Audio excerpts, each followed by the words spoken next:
Qué bueno verles nuevamente las caras, hermanos. Hace rato que no los veo.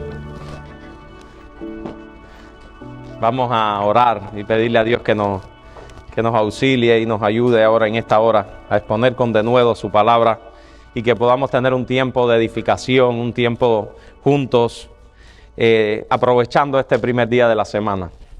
Vamos a orar. Señor, qué bueno es estar en tus atrios. Nosotros decimos como el salmista, es mejor un día en tus atrios que 1000 fuera de ellos. Señor, ayúdanos a mirar la grandeza, la misericordia, la bondad que ha sido vertida sobre nosotros. Este pueblo es un pueblo bendito. Señor, ayúdanos a admirar toda la misericordia que tú has traído sobre nosotros. Ayuda a que nuestros hermanos se sientan gozosos por el Salvador que tienen. Padre, bendice este tiempo, que nuestras palabras queden ahora mismo completamente abolidas por tu revelación, Señor. Que seas tú el que abres a tu pueblo, el que traigas exhortación y esperanza a tu pueblo. En el nombre de Jesús, amén. Este sermón lo he titulado con una pregunta muy sencilla que quizás cualquiera de nosotros pueda responderla. La pregunta es, ¿por qué murió Cristo? ¿Por qué murió Cristo? Y el texto que les traigo, mis hermanos, al cual quiero que meditemos en él, es el texto que está en la carta del apóstol Pablo a los Gálatas, en el capítulo 3, en los versos 13 al 14, que le pido que lo busquemos todos. Gálatas capítulo 3, versículos 13 al 14. Solamente estaremos viendo estos dos versículos. Dice el apóstol Pablo a los Gálatas: Cristo nos redimió de la maldición de la ley, hecho por nosotros maldición, porque está escrito, maldito todo el que es colgado en un madero, para que en Cristo la bendición de Abraham alcanzase a los gentiles, a fin de que por la fe recibiésemos la promesa del Espíritu. Quiero comenzar mi sermón con las experiencias de dos hombres de Dios del pasado, dos testimonios de dos hombres de Dios del pasado que, por cierto, vivieron los dos en tiempos muy diferentes. Ninguno de estos dos hombres conoció al otro. Un caluroso y sofocante día de 1505, un estudiante de derecho llamado Martín Lutero avanzaba con dificultad por un camino lleno de hoyos que llevaba al pueblo alemán de Stotterheim.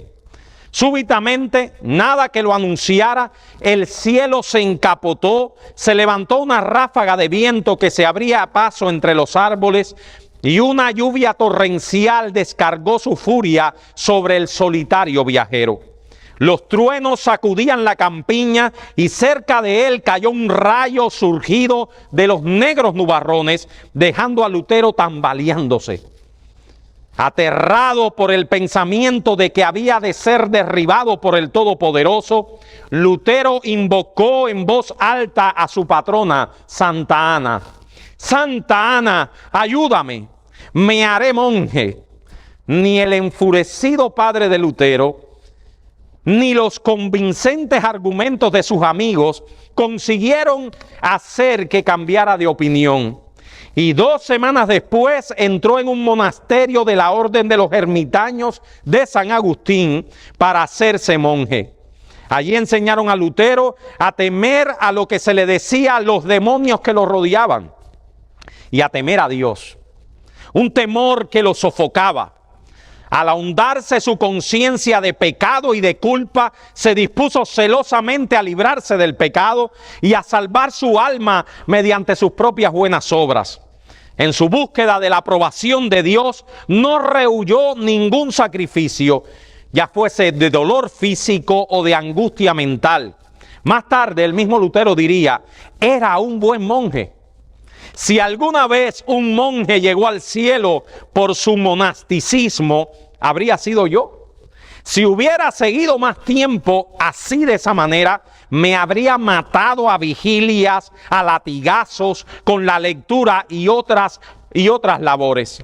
Sin embargo, a pesar de sus rigurosos esfuerzos por satisfacer a un Dios que nunca estaba satisfecho, a un Dios que estaba siempre encolerizado, Nunca le pareció que el deber y el hacer pudieran cuadrarse. Dice él, cuanto más empeño ponía, más pecador me sentía. La paz interior y la tranquilidad nunca me venían. Le parecía que no podía hacerlo bastante para merecer el perdón de Dios y el favor de Dios. Lutero concluyó por fin que si el perdón se basaba en su propia conducta y en sus buenas obras, era un hombre perdido. Y él se preguntaba, ¿eran las buenas obras un medio válido para el perdón? ¿Podía una persona ganar por sí misma la salvación? Lutero descubrió en la Escritura una voz atronadora que le decía, el justo vivirá por la fe. Y ese fue el comienzo drástico y el cambio de Lutero en su teología de la salvación. Ese fue el día de la salvación de Lutero. Pasaron muchos años, muchos años. Y cuenta el doctor Sproul que cuando era joven estudiaba teología en una universidad bastante liberal y recuerda que en una de sus clases, una clase de homilética donde le enseñaban a predicar, dice que su profesor de homilética era más bien un instructor de discurso, no un teólogo o un estudioso de la Biblia, por lo que normalmente al final de cada sermón de cada estudiante, el profesor se paraba, daba un análisis y una crítica a la estructura del sermón, pero por lo general ese profesor nunca hablaba del contenido de la predicación. Solamente era un técnico de cómo dar un discurso. Sproul recuerda que un día uno de los alumnos de la clase dio un mensaje conmovedor sobre la postura reformada de la expiación sustitutiva de Cristo. Ahora van a ver qué cosa es eso. Y cuando terminó su brillante sermón, el profesor se levantó como loco, dice Sproul, histérico, casi fuera de control, y le dijo al estudiante, ¿cómo te atreves a predicar de expiación sustitutiva en esta época moderna? Sigue diciendo el doctor Sproul, no pude resistirme y levanté la mano y cuando me dio la palabra le dije al profesor, disculpe profesor, ¿qué tiene esta época que hace que la doctrina de la expiación sea repentinamente obsoleta? Mis hermanos, en nuestros tiempos, los cristianos no tienen un conocimiento real y completo de la muerte de Cristo. Del significado que tiene ese sacrificio en la cruz. Si hay algo que todo cristiano debería entender con claridad cristalina y con toda precisión, son las implicaciones de la muerte de Cristo. La sustitución implica que alguien funge como sustituto y alguien derrama su propia sangre para satisfacer las demandas de la justicia de Dios. Eso es sustitución. En la cruz, Jesús satisfizo plenamente las exigencias de la justicia de Dios. La idea de la sustitución, que es la que Pablo pone en el texto de Gálatas, Cristo nos redimió de la maldición de la ley, hecho por nosotros maldición. Esa está tan anclada en las Escrituras que eliminar este pedacito de nuestra teología sería que elimináramos las Escrituras por completo. Mira, apaga todo esto y vámonos. El día que nosotros eliminemos esto.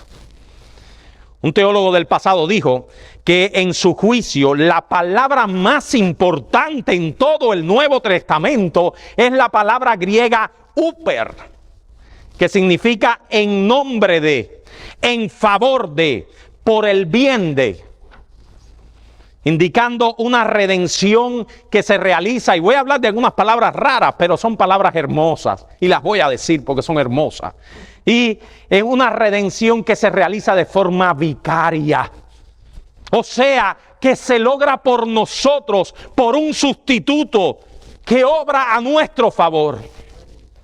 Ahora, mis hermanos, el Nuevo Testamento mira a Jesús como el último Adán o el nuevo Adán, en el que Cristo es nuestro nuevo representante, ahora diferente de Adán.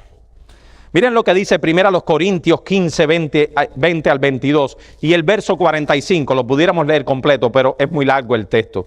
Dice, mas ahora Cristo ha resucitado de los muertos, primicia de los que durmieron es hecho, porque por cuanto la muerte entró por un hombre, Adán, ¿verdad? Adán, también por un hombre, Cristo, la resurrección de los muertos, porque así como en Adán todos mueren, en Cristo todos serán vivificados. Verso 45, así también está escrito, fue hecho el primer hombre alma viviente, el primer hombre Adán alma viviente, el postrer Adán espíritu vivificante. El Nuevo Testamento hace una comparación entonces entre el primer Adán, que representa nuestra caída, que representa nuestra ruina, y el segundo Adán, que representa nuestra liberación. Nuestro postrer Adán es nuestro representante ante Dios, para nuestra restauración, para nuestra salvación. Jesús es nuestro nuevo y último Adán, quien trajo a nosotros la salvación. Pero para tener una idea clara, mis hermanos, de lo que es la expiación, debemos ir al Antiguo Testamento. Si no vamos al Antiguo Testamento, no podremos tener claro qué es la expiación. Y yo creo que hoy, de esta noche de aquí, hasta nuestros niños van a saber qué cosa es expiación, qué cosa es sustitución. Nosotros vemos en el Antiguo Testamento de forma muy clara cómo se produce la expiación. Dios trae a nosotros este concepto de expiación mediante un sistema de rituales y ceremonias que Israel debía celebrar. Un día de expiación anual. Y miren esto, el sumo sacerdote debía ofrecer el sacrificio para expiar los pecados del pueblo. Pero antes de ofrecer el sacrificio por los pecados del pueblo, debía ofrecer el sacrificio ¿por quién? Por sus propios pecados, a fin de ser calificado para actuar como sumo sacerdote para el resto del pueblo. En ese ritual de la expiación, en eso que pudiéramos categorizar como un intenso drama, es un intenso drama, es una película impresionante. En el tabernáculo y posteriormente cuando se construyó el templo, por un lado, nosotros pudiéramos hablar de dos animales distintos. Estaba el macho cabrío. El macho cabrío era llevado al sumo sacerdote y éste le ponía sus manos sobre la cabeza del animal. El macho cabrío es un carnero que tiene unos cuernos grandes, unos cuernos habitualmente en forma enredada. Un carnero hermoso, un carnero varón hermoso. Era traído al sumo sacerdote y el sumo sacerdote ponía sus manos sobre la cabeza de aquel carnero, de aquel macho cabrío, y eso simbolizaba el traslado, la imputación de los pecados del pueblo a aquel animal. Y luego ese animal era expulsado al desierto, fuera del campamento, lejos del pueblo. Ahora les voy a enseñar los textos. Por otro lado, estaba el cordero. El cordero, ese animal joven, ese animal perfecto, inocente. Un cordero es un animal de menos de un año, inocente, que debía ser matado y su sangre era llevada por el sumo sacerdote al propiciatorio que era la tapa del arca del pacto. Ese propiciatorio simbolizaba el trono de Dios. Por lo tanto, el sacerdote llevaba allí al mismo trono de Dios, aquello que simbolizaba el trono de Dios, y derramaba la sangre de aquel animal puro, joven. Ese propiciatorio era también llamado la reconciliación. Esa sangre indicaba la única manera de que el pueblo pudiera lograr la reconciliación con Dios. Ahora en el Nuevo Testamento se nos recuerda que esos sustitutos, el macho cabrío y el cordero, no eran más que una sombra de una realidad gloriosa que vendría más tarde. El autor a los Hebreos nos dice que la sangre de los toros y los machos cabríos no podía quitar el pecado. Pero por lo que el valor de estos sacrificios era meramente simbólico. Era una dramatización, era una ilustración de una verdadera realidad expiatoria que vendría más tarde. El punto que quiero que vean es cómo el concepto de la sustitución es central en la Biblia. Porque se requería que alguien tomara nuestro lugar. Porque ¿qué pasaba si alguien no tomaba nuestro lugar? ¿Cómo podía ser calmada la ira de Dios? O alguien tomaba nuestro lugar, o nuestro lugar lo tomábamos nosotros mismos, ¿saben? Nosotros mismos. ¿Por qué se requería un sacrificio de sangre? Muchas veces le he pedido a algún hermano que llega poco tiempo o algún inconverso que lea el Antiguo Testamento y me dice, eso se me parece brujería. ¿Lo han oído alguna vez? Eso se me parece algo raro, lleno de sangre, lleno de cosas. La brujería es el paganismo idólatra, pero este no es paganismo idólatra. ¿Por qué se requería un sacrificio de sangre? ¿Por qué se requería que el pueblo de Israel hiciera esas cosas? John Guess, el evangelista inglés, hizo esta ilustración. Hermanos, oigan, cuando escucho a los cristianos siempre hablando de la sangre de Jesús o el poder de la sangre de Jesús, siempre me viene a la mente esto. Supongamos que un día, en su primera venida, Jesús se cortara el dedo con un clavo en la carpintería. ¿Habría bastado esa sangre para la expiación? Cuando yo oigo a los cristianos hablando del poder de la sangre de Jesús, dice John Guess, a veces pienso que hay cristianos que piensan que era lo mismo si Jesús se hubiera dado con un clavo en la carpintería de José. Dice él, al final eso es sangre. Y dice más adelante, y es la sangre de Cristo. ¿No es verdad? Pero alguien pudiera decir, ¿no es eso todo lo que se requiere? No, mis hermanos. De ninguna manera. Al punto que John Guess quiere llegar es que el derramamiento de la sangre para la expiación significa la entrega de la vida. Porque el castigo por el pecado es la muerte. No solo las heridas, no solo castigo corporal, el pago que se requiere por el pecado implica la vida del que lo comete. Todo pecado es originalmente pecado capital contra Dios. Todo pecado es pecado capital contra Dios. Entonces, la expiación no solo indicaba sangramiento, sino indicaba una realidad mayor, la muerte del sustituto. Tenía que morir. Dios, por medio de esos rituales, estaba dejando un mensaje muy claro al pueblo. Tú has pecado, has cometido delitos capitales y la ley requiere que mueras por ellos. Que mueras por ellos. Pero Dios nos dice también otro mensaje.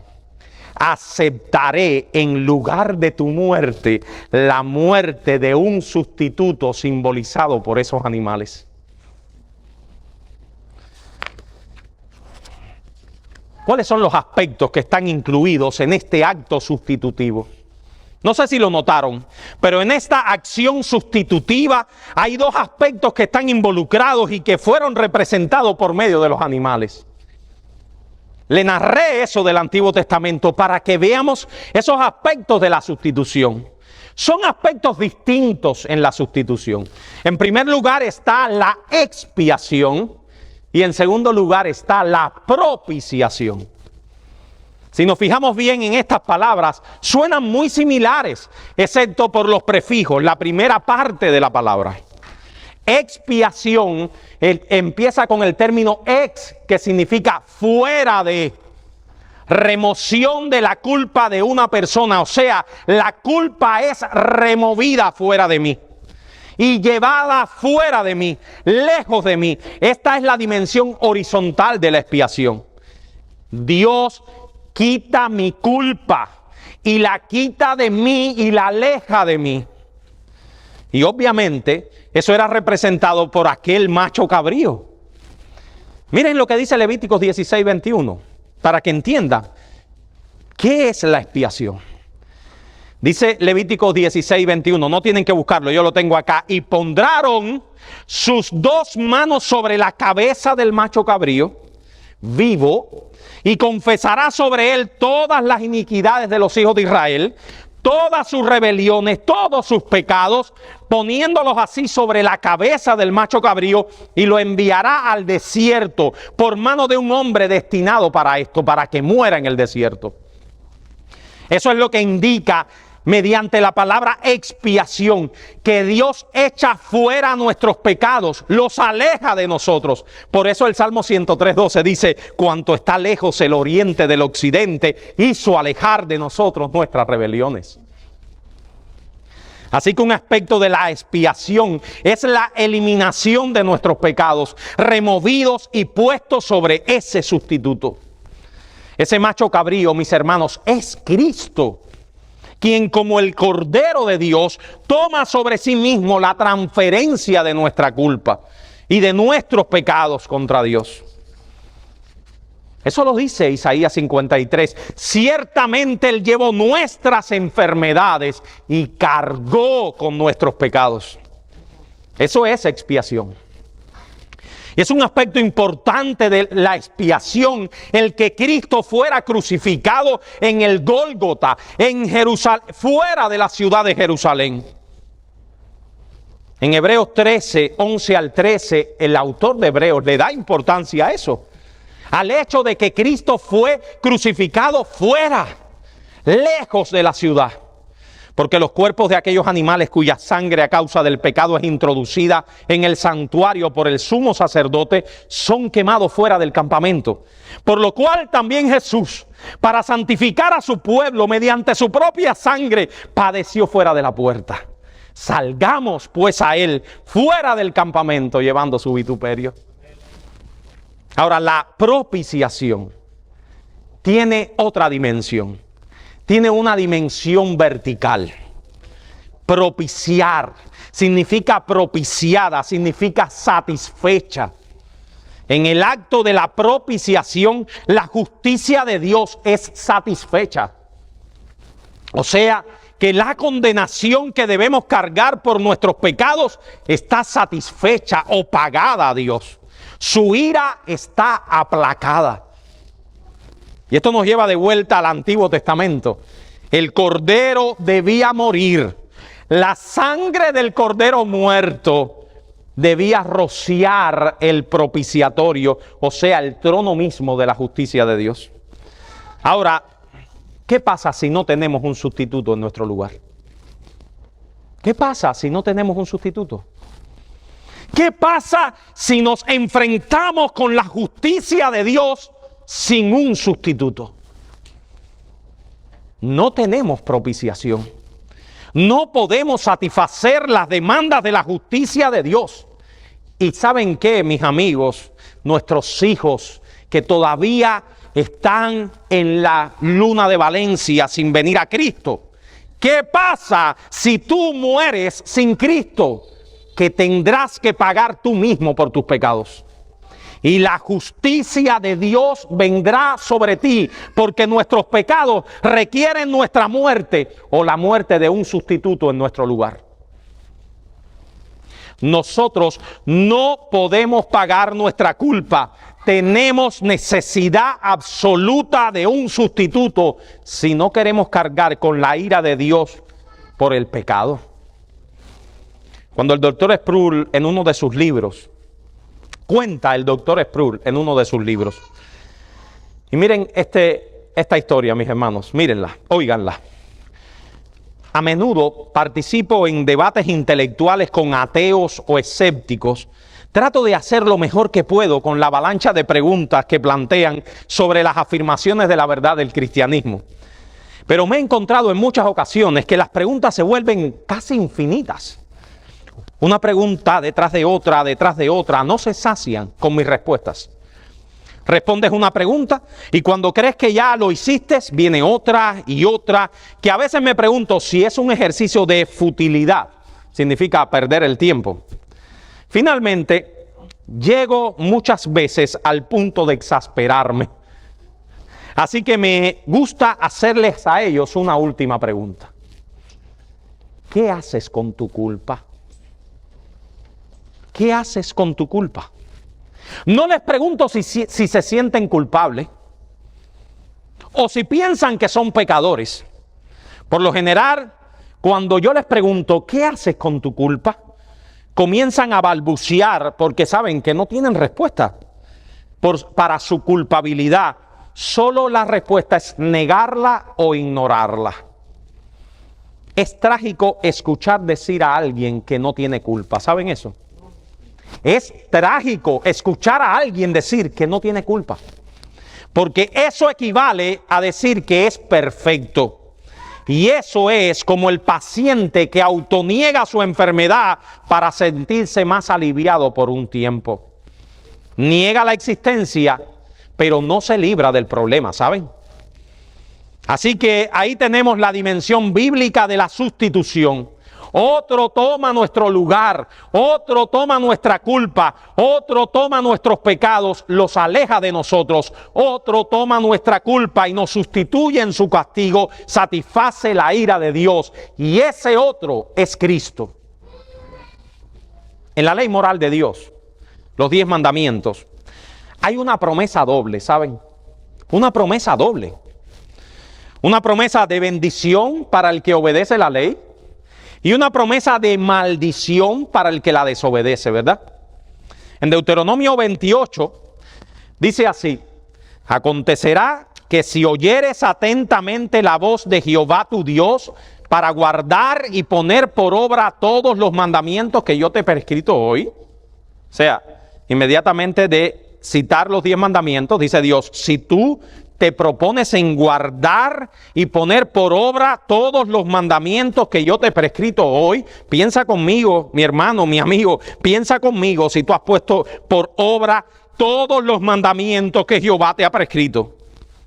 También Jehová te exaltará sobre todas las naciones de la tierra y vendrán sobre ti todas estas bendiciones y te alcanzarán si oyeres la voz de Jehová tu Dios.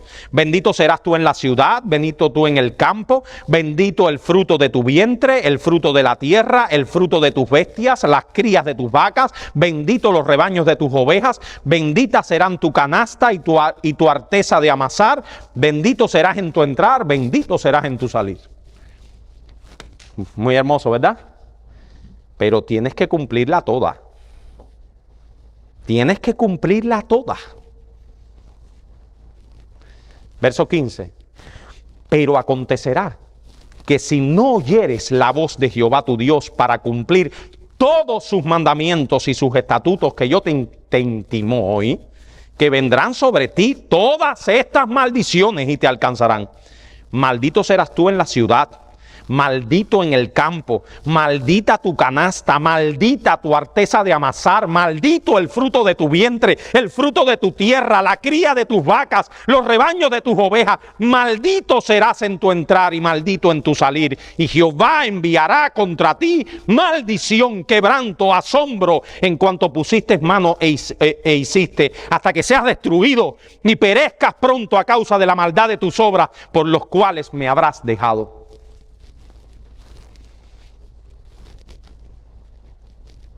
El que no está con Cristo está maldito, ¿saben? Y yo no he cumplido los 10 mandamientos. Y yo creo que nadie de los que habemos aquí, no, yo estoy seguro que nadie de los que habremos aquí cumplimos perfectamente la ley. Solo uno pudo hacerlo. Y lo hizo por mí y por ti, mi hermano, si estás en Cristo. Por lo tanto, mi bendición y la tuya están en que uno cumplió la ley por nosotros. Y Él nos sustituyó en ese acto voluntario de cumplir la ley por nosotros. Y por lo tanto, para mí lo que vienen son las bendiciones en base a esa bendita sustitución. Pero si tú no estás en el sustituto, tú estás maldito. Tú estás maldito. Dice nuestro texto, Cristo nos redimió de la maldición de la ley, hecho por nosotros maldición, porque escrito está, maldito todo el que es colgado en un madero. Al violador de la ley le espera una condena de maldición. Todos los seres humanos hemos quebrantado el pacto de la ley. Todos los seres humanos somos quebrantadores de la ley y por lo tanto hay sobre nuestras cabezas una promesa de maldición. Todos estamos expuestos a la maldición de Dios por quebrantar la ley de Dios. Y cuando hablamos de ser maldecido por Dios, no estamos hablando del tipo de maldiciones que escuchamos en el lenguaje popular de hoy en día. Quiero aclararles eso. No estamos hablando de la brujería que pone una maldición a alguien poniéndole una aguja sobre la fotografía. ¿Han visto eso? O alguien que lo congelan en un congelador, una fotografía. No. La maldición de la ley, la maldición a la que se refieren estos pasajes, significa exactamente así en hebreo: ser cortado. Así que maldecido por Dios es ser cortado de su presencia, es ser separados eternamente de Él. Y por el contrario, ser bendecidos por Dios es ser atraídos cerca de Él, para que la luz de su rostro brille sobre ti. Ser maldecido es que Dios te da las espaldas, es que Dios apaga las luces, es que te ponga en la oscuridad exterior, es que te aleje de su presencia. Los 10 mandamientos son una daga que está sobre la espalda de todos los seres humanos. Una daga acusadora que tendrán en el momento del juicio. Que por cierto, por eso es que el juicio final es un juicio de obras. Cada ser humano será escudriñado según sus obras. Y yo les pregunto, ¿podrá alguno ser absuelto de ese juicio en base a obras? Vamos nuevamente a la ley. Yo estoy orando durante esta semana para que nuestros hijos a ver si abren los ojos. A ver si abren los ojos y se dan cuenta de la daga o de la espada o de el revólver acusador que tienen sobre sus espaldas y que están todos los días de la vida acumulando condenación y maldición. Dios nos dio su palabra claramente en Éxodo 20. Y cuando yo miro la ley, yo digo, necesito un sustituto. Y eso es lo que yo quiero, que nosotros miremos la ley moral. Y en base a la ley moral, en vez de tratar obsesivamente de cumplirla como Moisés, como Lutero sin Dios. No, mis hermanos, la ley moral es una daga que está sobre la espalda de todo aquel que no tiene a Cristo. En Éxodo 20 dice, y habló Dios todas estas palabras diciendo, yo soy Jehová tu Dios, que te saqué de la tierra de Egipto, de casa de servidumbre. No tendrás dioses ajenos delante de mí. No tendrás dioses ajenos. Y no es un Dios hecho de ahí, que está en una estatua, que tú dices, no, yo no tengo nada en mi cuarto. No, no, no. El Dios que se habla aquí es el que está en tu corazón. El que domina tus pensamientos, el que domina tu vida, el que si te lo quitan te mueres. No te harás imagen, no tomarás el nombre de Jehová tu Dios en vano. 6 días trabajarás y harás toda tu obra, pero el 7º día, o sea, el día después de los 6, el reposo para Jehová tu Dios. Honra a tu padre y a tu madre. No matarás, no cometerás adulterio, no hurtarás, no hablarás contra tu prójimo falso testimonio, no codiciarás. Así que tú te imaginas cómo saldrá una persona que se presente en sus obras en el día del juicio delante de Dios. Cuando Dios escudriñe su vida en base a este espejo, ¿podrá alguien que vaya en sus méritos a ser absuelto delante de Dios? Eclesiastés 12:14 dice, porque Dios traerá toda obra a juicio, juntamente con toda cosa encubierta, sea buena o sea mala. Y en 2 Corintios 5:10 dice, porque es necesario que todos nosotros comparezcamos ante el tribunal de Cristo, para que cada uno reciba según lo que haya hecho mientras estaba en el cuerpo, sea bueno o sea malo. La ley es una gran espada que te condena. Sin embargo, Cristo cumplió esa ley de manera sustitutiva. Él tomó la maldición que nos correspondía. Él llevó sobre sí el juicio condenatorio de Dios por nosotros. Así que ahora, a los que estamos en Cristo, nos espera no maldición, sino bendición. Las obras por las que íbamos a ser condenados fueron cargadas en Cristo y Él pagó nuestra condenación. No pierdan de vista este texto. Cristo nos redimió de la maldición de la ley, hecho por nosotros maldición. Porque escrito está, todo el que es colgado, maldito todo el que es colgado en un madero. Acá Pablo nos dice que el precio del pecado es experimentar la maldición de Dios, el alejamiento de Dios. Pero Cristo en la cruz se convierte en maldición por nosotros. Por tanto, satisface completamente la justicia de Dios. Jesús tuvo que ser llevado fuera del campamento, contado entre los gentiles, considerado impuro, y en su muerte Dios sumerge al mundo en la oscuridad, indicando al apagarse la luz de su rostro que en ese momento, cuando ya el mundo, hermanos, nada de lo que ocurre en el Calvario, léalo cuando llega a la casa, es casual. Cuando Cristo estaba cargando nuestros pecados en la cruz, dice que se oscureció todo. Y en ese mismo momento Jesús grita desde la cruz, Dios mío, ¿por qué me has desamparado?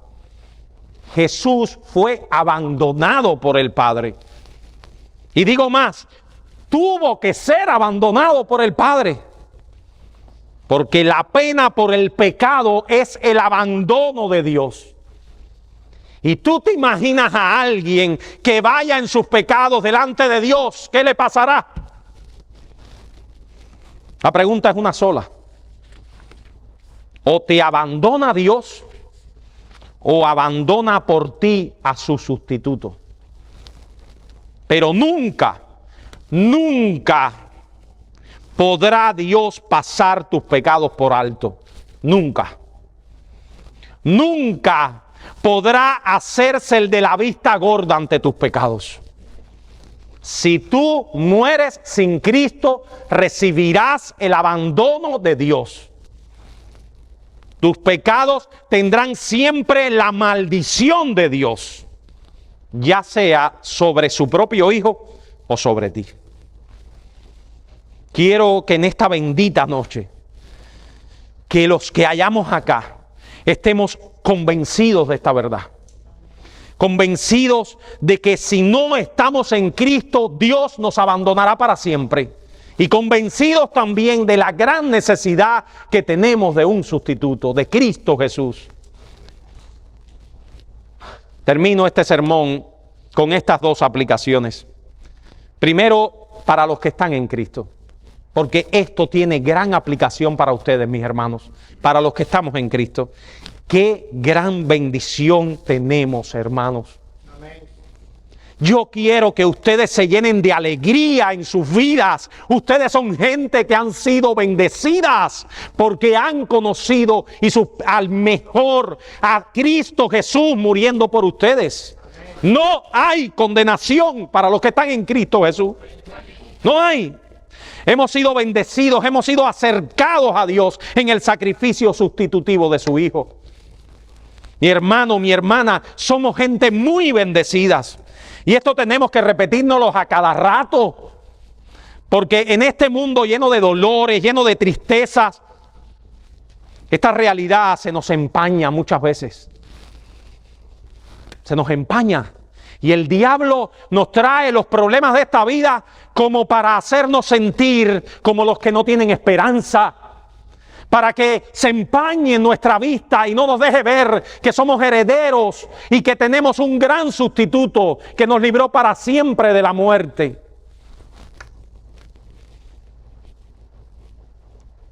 Nosotros somos el pueblo más afortunado de la tierra. Cristo cargó con la maldición del pecado en nuestro lugar. Lo dice así el autor a los Hebreos, en el capítulo 2, en los versos 10 al 14, que se lo leo completo.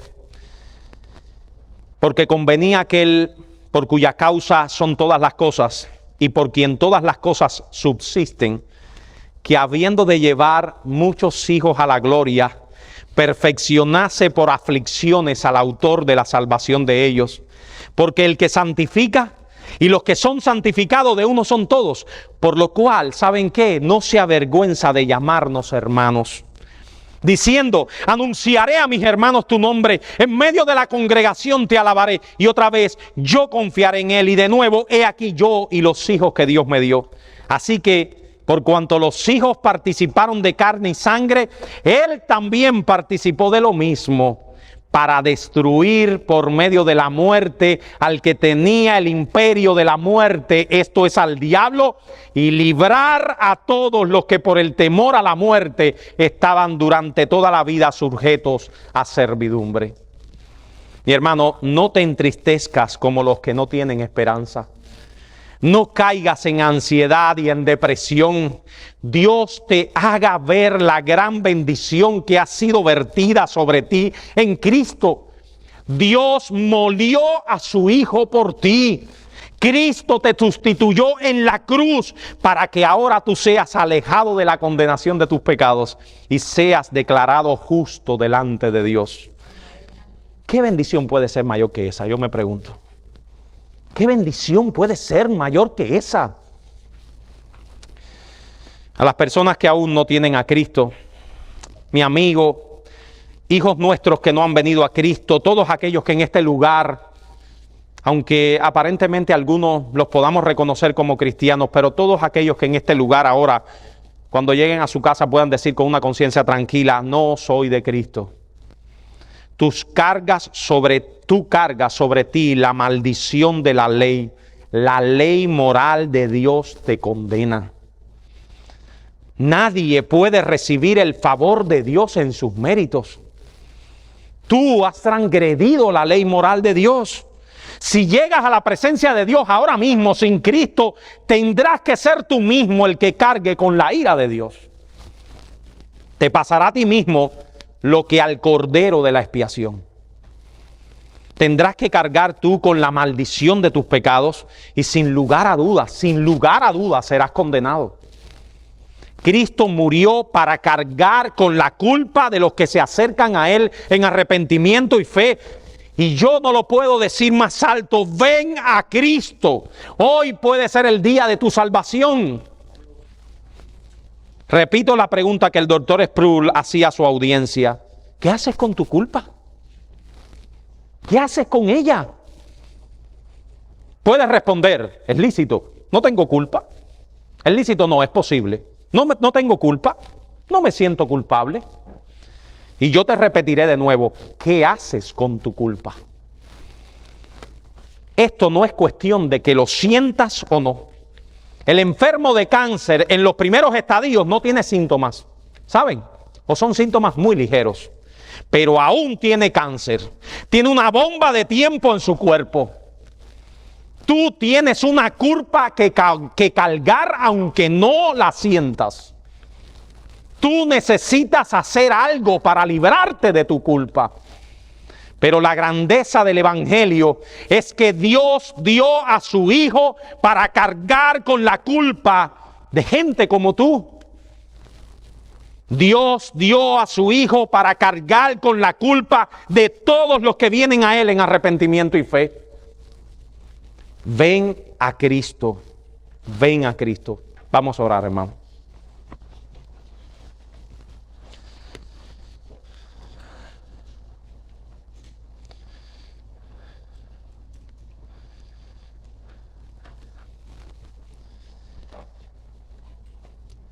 Gloria sea tu nombre, Señor, por tu Hijo. Amén. Padre, qué hermoso es saber que hemos sido reconciliados en tu Hijo. Qué hermoso evangelio tenemos. Qué grandioso Salvador. Padre, ayúdanos a con denuedo vivir por este evangelio. Gracias, gracias Señor, porque tú enviaste a tu Hijo para morir por nosotros. Padre, ayúdanos a que este evangelio hermoso cada vez más podamos nosotros compartirlo y vivirlo, Señor. No nos dejes caer en depresiones, en ansiedades. Ayúdanos a recordar que somos gente que ha sido salvada, que somos gente que ha sido perdonado sus pecados. Padre, pero también te rogamos, oh Señor, que en este lugar todos los que oigan este texto, oh Padre Santo, sálvalos, Señor. Toca sus corazones para que tengan vida. Abre sus ojos para que vean a Cristo. Padre Santo, no dejes a nadie que hay en este lugar ahora, a nadie que vea y oiga el mensaje de este texto. Oh Padre Santo, no los dejes en oscuridad. Sálvalos, Señor, conforme a tu bendita voluntad. Ayuda, oh Padre, nuestra falta de fe para vivir por el Evangelio, para morir por el Evangelio, para desechar cuantas cosas eran para nosotros ganancia por tener y vivir este evangelio que nosotros predicamos. Gracias por Iglesia Bautista Reformada de Miami. Gracias porque en este lugar se predica tu palabra. En el nombre y por los méritos de tu Hijo. Amén.